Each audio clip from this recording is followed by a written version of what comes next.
ছাত্রছাত্রীরা তোমরা কেমন আছো? গার্জিয়ানস আপনারা কেমন আছেন? এই কঠিন পরিস্থিতিতে সবাই ভালো থাকুন, সুস্থ থাকুন, সকলের খেয়াল নিন। আর এখন তো স্কুল বন্ধ, তাই অনলাইনের মাধ্যমে যতটুকু সম্ভব আমরা আমাদের চেষ্টা অনুযায়ী আমরা পড়াশোনা চালাচ্ছি। আপনারা আমাদের সহযোগিতা করবেন। কোনো ভুল ত্রুটি হলে সেটা আমাদের জানাবেন এবং কোনো প্রশ্ন থাকলে সেটাও প্রশ্ন করবেন আমাদের হোয়াটসঅ্যাপ নাম্বার বা আমাদের ফোন করে জানাবেন। আজকে আমরা স্ট্যান্ডার্ড 3 বাংলা যে প্রথম দিন আমরা বাংলা পড়িয়েছিলাম পেটুক গল্প। আজকে ঠিক তার পরের অধ্যায় রাজা উশিনর, এই অধ্যায়টি আজকে আমরা আলোচনা করব। তো বিষয় হচ্ছে রাজা উশিনর। আগে জানতে হবে এই উশিনর কে। আজকে তার সম্বন্ধে আমরা পাঠ্য বইয়ে পড়াশোনা করছি, তবে এটা একটা পুরাণের কাহিনী, কোনো লেখক নয়, এটা পুরাণের কাহিনী। আমাদের ব্যাসদেব যে 18টা পুরাণ লিখেছিলেন, ব্রহ্মবৈবর্ত পুরাণ, বিষ্ণু পুরাণ, শিব পুরাণ, নারদীয় পুরাণ, এরকম পদ্ম পুরাণ, গরুড় পুরাণ, এরকম 18টা পুরাণ আছে। তার মধ্যে একটা পুরাণ থেকে এই গল্পটা ছোট করে এখানে আমাদের পাঠ্যাংশে দেওয়া হয়েছে। তো সিবি রাজা, অর্থাৎ সিবি রাজ্যের রাজা, সিবি একটা রাজ্য, সেই রাজ্যের রাজা ছিলেন উশিনর। তো তিনি কত বড় মহৎ ছিলেন। আজকে এই কঠিন পরিস্থিতিতে আজকে আমরা এরকম একটা অধ্যায়কে আলোচনা করছি, সত্যি আমাদের খুব ভালো লাগছে। বিষয়টা হচ্ছে যে আশ্রিত, যিনি আশ্রিত তাকে রক্ষা করা কিন্তু আমাদের ধর্ম, অর্থাৎ আশ্রয় দেওয়া। তো আমরা একটা ছোট্ট গল্প এখানে আগে শুনে নেব, যেটা হচ্ছে একজন সন্ন্যাসী, তিনি একবার ভ্রমণ করতে করতে কোনো এক রাজা রাজসভায় পৌঁছে গেছিলেন। যে গল্পটা আমরা এখন বলছি সে গল্পটা কিন্তু রাজা উশিনরের সাথে কোনো সম্পর্ক নেই, কিন্তু দুটো গল্প খুব সুন্দর ব্যালেন্সড তৈরি করে। সেই জন্য আমি একটা ছোট্ট উদাহরণ দিয়ে তারপরে গল্পটা শুরু করব। তো কোনো একজন সন্ন্যাসী, তিনি একদিন ভ্রমণ করতে করতে কোনো এক রাজসভায় গিয়েছিলেন এবং সেই রাজসভায় গিয়ে দেখলেন যে সেখানে এক স্বয়ম্বর সভা হচ্ছে। স্বয়ম্বর সভা মানে তোমরা জানো স্টুডেন্টস, তখনকার দিনের রাজার মেয়ে অর্থাৎ রাজকন্যাদের ওই সভাতে বসানো হতো। বিভিন্ন ধরনের বিভিন্ন প্রদেশ থেকে রাজারা এসে বসতেন। রানী অর্থাৎ রাজকন্যার যাকে পছন্দ হতো তাকেই তিনি বিয়ে করতেন। একে স্বয়ম্বর সভা বলা হতো। তো সেই স্বয়ম্বর সভা তখন চলছে, সেই সময় সন্ন্যাসী তখন সেখানে উপস্থিত হলেন। আর রাজকন্যা ওই সন্ন্যাসীকে দেখে রাজসিংহাসন পরিত্যাগ করে মালাটা নিয়ে সেই সন্ন্যাসীর কাছে এসে বলছেন, আমি আপনাকে বিয়ে করব। সন্ন্যাসী বলছেন, আমি তো সর্বস্ব ত্যাগী, দেখছো তো আমার পরনে গেরুয়া বেশ, এত রাজারা বসে আছে। রাজকন্যা বলল, না, আমি প্রথম দর্শনেই আপনাকে চিনে গেছি, আমি আপনাকে বিবাহ করব। কিন্তু সন্ন্যাসী কিছুতেই বিবাহ করবেন না, তাই তিনি রাজদ্বার পরিত্যাগ করলেন, রাজসভা পরিত্যাগ করলেন। কিন্তু সেই রাজকন্যা, তিনি তখন সন্ন্যাসীকে অনুসরণ করতে থাকলেন। সন্ন্যাসী বেগতিক দেখে তিনি দৌড় দিতে লাগলেন, রাজকন্যাও তার পিছু পিছু দৌড়াতে লাগলেন এবং একটা গভীর জঙ্গলে, এক ঘন জঙ্গলের মধ্যে সন্ন্যাসী প্রবেশ করলেন আর সেখানে লুকিয়ে থাকলেন। রাজকন্যাও সেই জঙ্গলে প্রবেশ করলেন। ইতিমধ্যে সন্ধ্যা হয়ে গেছে। রাজকন্যা তখন ক্লান্ত হয়ে অবসাদগ্রস্ত হয়ে যা গাছের নিচে অচৈতন্য অবস্থায় পড়ে রইলেন, আর সন্ন্যাসী অদূর একটি গাছের ওপরে উঠে বসে রইলেন।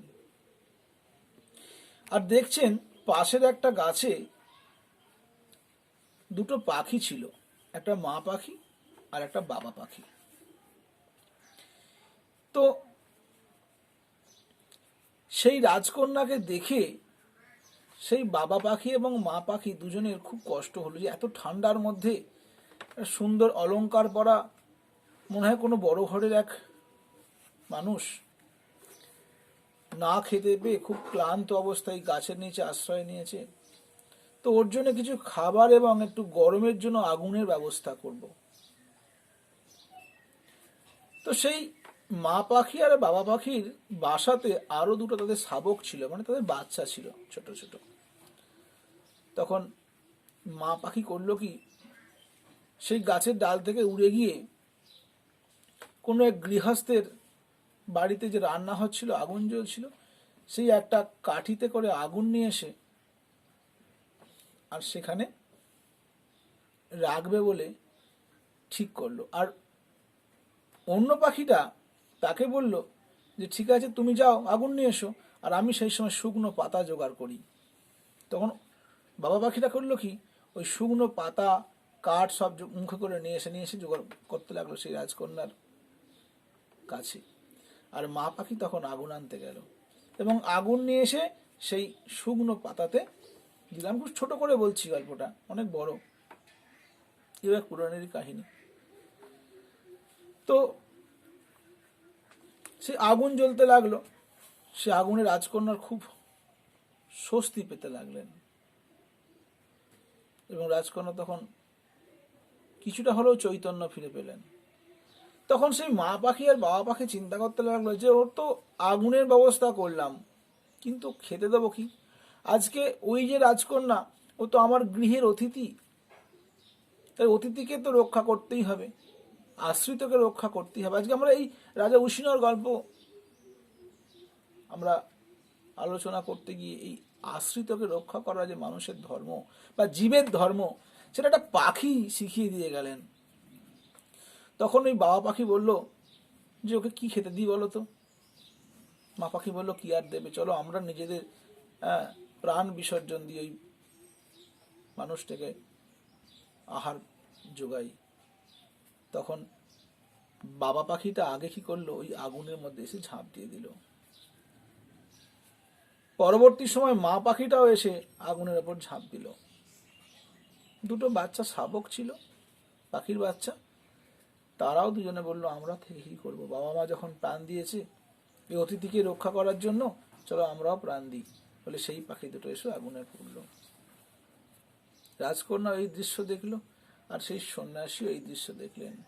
পরবর্তী সময় যখন প্রশ্ন করা হলো সেই সন্ন্যাসীকে যে এটা কেন এমন হলো, তখন সন্ন্যাসী বললেন যে ওই পাখির দয়া হয়েছিল ওই রাজকন্যাকে দেখে, ও আমাকে দেখতে পায়নি, আমি তো আড়ালে গাছে লুকিয়েছিলাম। রাজকন্যা সে তো রাজার মেয়ে, আমি সন্ন্যাসী, আমার কষ্ট সহ্য করা অভ্যাস আছে, কিন্তু এই পাখির যখন দয়া হলো যে তার গাছের নিচে আশ্রয় নিয়েছে, মানে তার সংসারে সে এসেছে, ঘরে সে এসেছে, খাবার তার কিছু নাই, তাই নিজেদের প্রাণকে বিসর্জন দিয়ে খাবারের মানে ব্যবস্থা করে দিয়েছিল। তাহলে এই যে আশ্রিতকে রক্ষা করা জীবের ধর্ম, আজকে এই কঠিন পরিস্থিতিতে এরকম সকলকে সহযোগিতা করা, আশ্রিতকে রক্ষা করার কিন্তু প্রয়োজনও আছে। তো রাজা উশিনর গল্প এখানে আমরা দেখতে পাচ্ছি, রাজা উশিনর শিবি রাজ্যের একজন রাজা ছিলেন। তিনি রাজা ছিলেন বটে, কিন্তু তিনি মহৎ প্রাণ ছিলেন, অত্যন্ত দয়ালু ছিলেন। শাস্ত্রে মানুষকে যেমন হতে নির্দেশ দেওয়া হয়েছে রাজা ঠিক তেমনি ছিলেন, অপরের জন্য রাজার সবসময় প্রাণ কেঁদে উঠত। কিন্তু তিনি এমন এক মহান ব্যক্তি ছিলেন, ভগবানের এক পরম ভক্ত ছিলেন। তিনি যজ্ঞ করতেন, এটা ত্রেতা যুগের কাহিনী, তো যেখানে যজ্ঞ করে ভগবানকে পাওয়া যেত।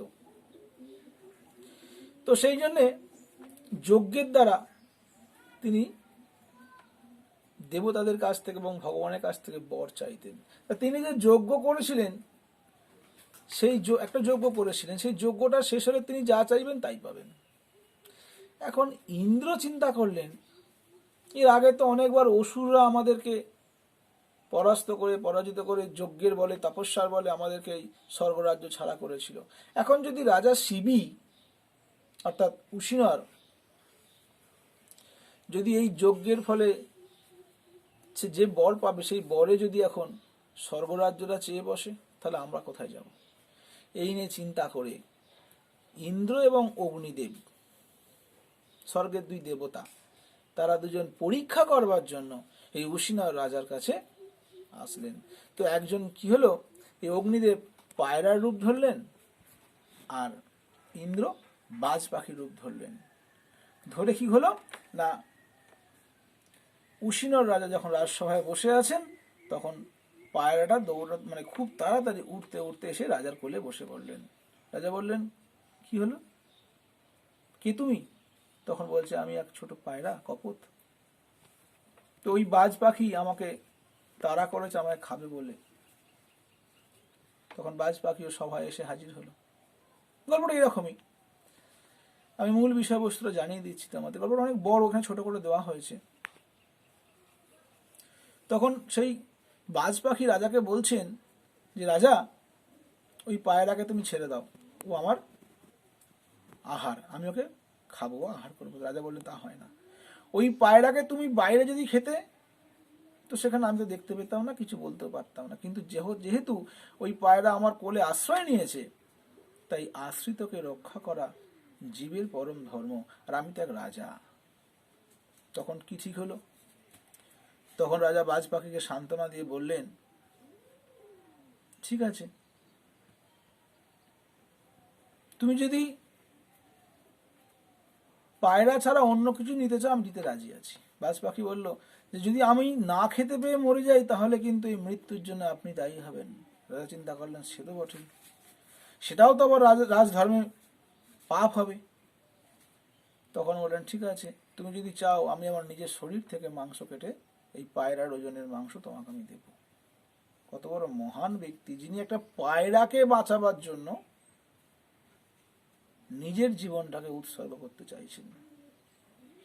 ভগবান গীতায় বলছেন, সর্বভূতানাং হৃদ্দেশে অর্জুন তিষ্ঠতি। হে অর্জুন, আমি সমস্ত জীবের হৃদয়ে অবস্থান করি, সমস্ত জীবের হৃদয়ে। এককোষী প্রাণী অ্যামিবা থেকে আর এই বহুকোষী প্রাণী পর্যন্ত সমস্ত জীবের হৃদয়ে আমি অবস্থান করি, আত্মারূপে অবস্থান করি। একটা ছাগলের দেহে, কুকুরের দেহে, মুরগির দেহে, গরুর দেহে, মানুষের দেহে, সমস্ত জীবের দেহে কিন্তু সমানভাবে আমি বিরাজ করি।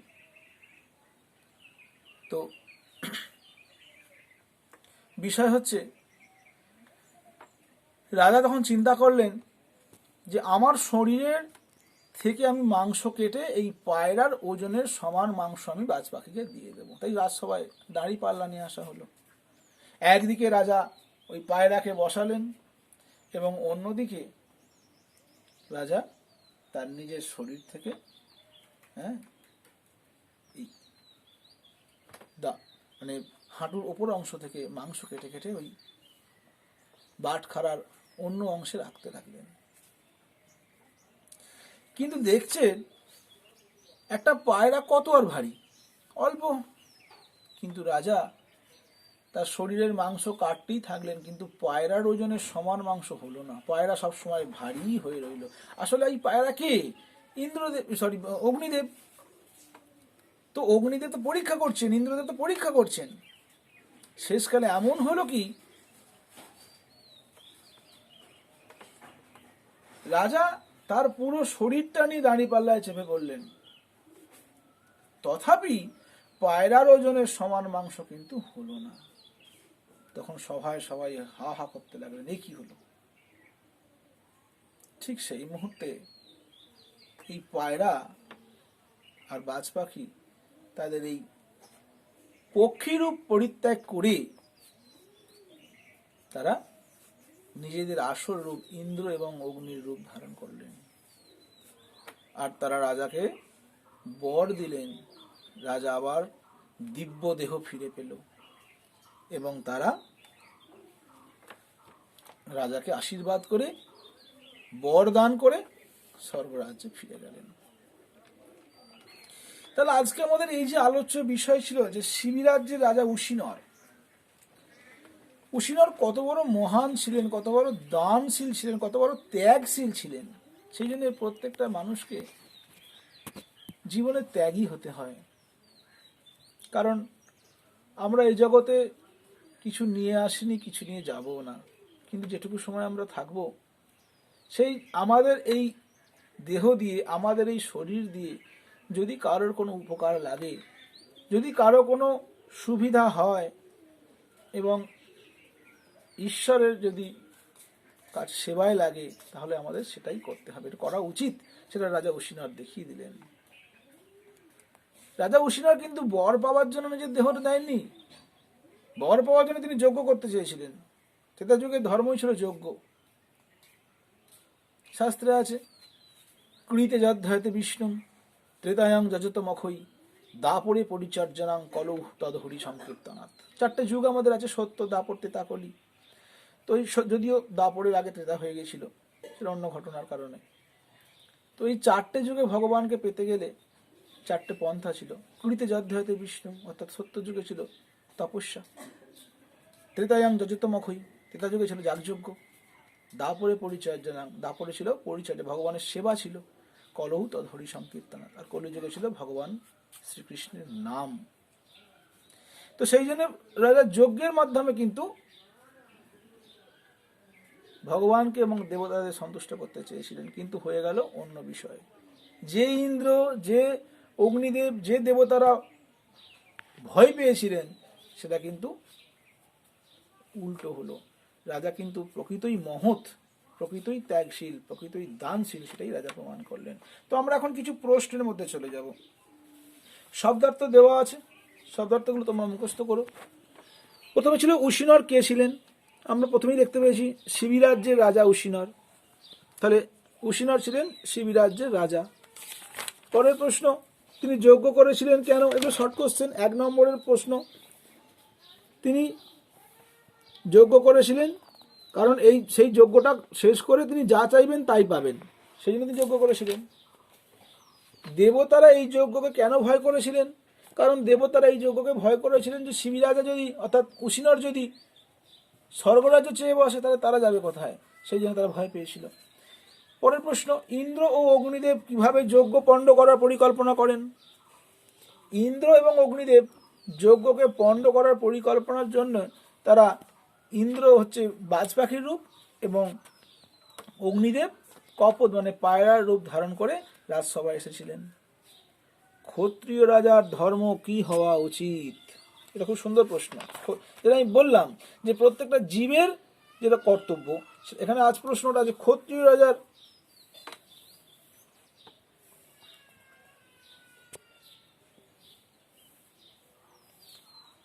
রক্ষা করাই রাজার কর্তব্য, এটাই উত্তর হবে। যাই হোক, কর্তব্য কিন্তু আশ্রিতকে রক্ষা করা। রাজা উশিনরের সত্যনিষ্ঠার কোনো পরিচয় পাওয়া যায় কি? রাজা উশিনরকে তোমার কেমন লাগে? তিনি কেন দিব্যদেহ লাভ করলেন? ইন্দ্র ও অগ্নিদেব পাখির রূপ ধারণ করলেন কেন? তো বিষয় হচ্ছে রাজা উশিনরের সত্যনিষ্ঠার কোন পরিচয়? সত্য, তিনি কথা দিয়েছিলেন যে পায়রাকে বাজ পাখিকে যে পায়রার সমান মাংস তিনি তার শরীর থেকে কেটে দেবেন, তিনি তাই করেছিলেন। এটা তার সত্যনিষ্ঠার পরিচয় পাওয়া যায়। রাজা উশিনরকে তোমার কেমন লাগে? রাজা উশিনরকে আমার খুব ভালো লাগে।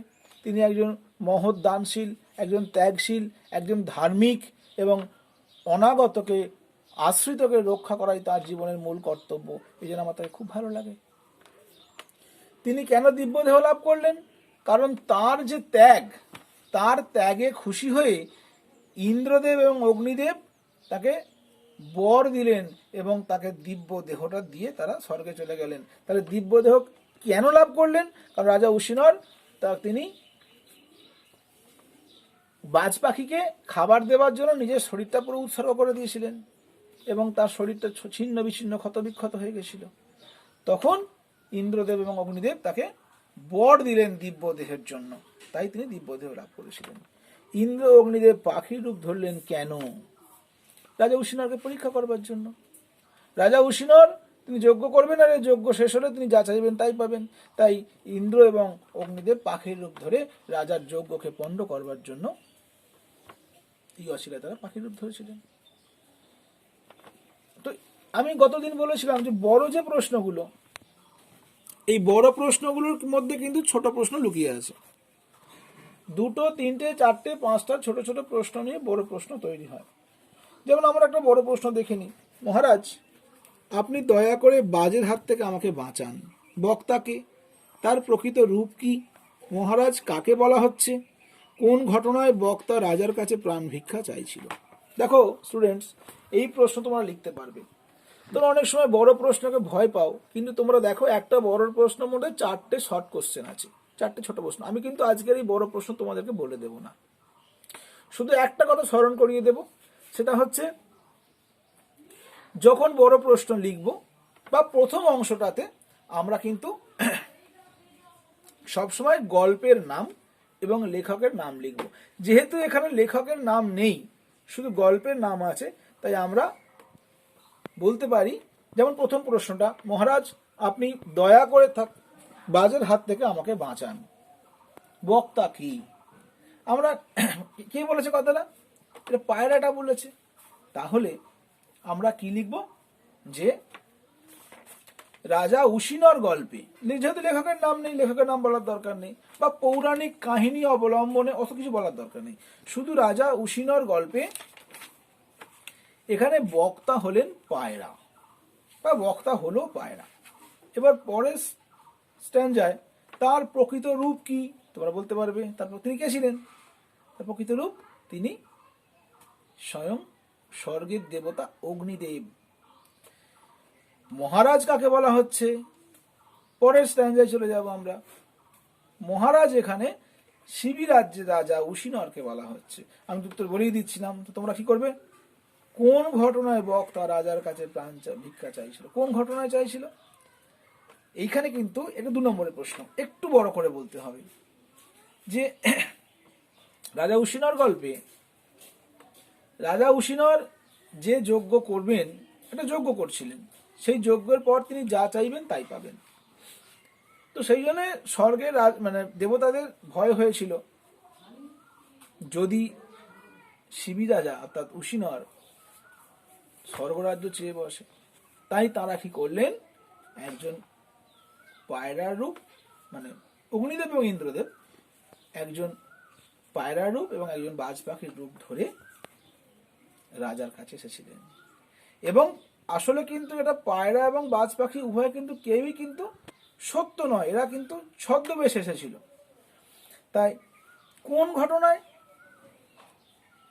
বলতে হবে বাজ পাখি পায়রাকে তাড়া করছিল তাকে খাবে বলে, আর ঠিক সেই সময় পায়রা রাজার কাছে এসে প্রাণ ভিক্ষা চাইছিল। এই উত্তর হয়ে গেল। এরকম শর্ট কোশ্চেন নিয়েই বড় প্রশ্ন তৈরি হয়। তারপরের প্রশ্নটা দেখো, পায়রাকে আমি ফিরিয়ে দিতে পারি না, তবে আর যা তোমার কাম্য থাকে তা আমি তোমাকে দিতে পারি। বক্তার নাম কি? কে কথা বলেছিল? রাজা উশিনর বলেছিল, কিন্তু গল্পের নামটা প্রথমে বলবে তোমরা। হ্যাঁ, গল্পের নাম বলবে রাজা উশিনর গল্পে।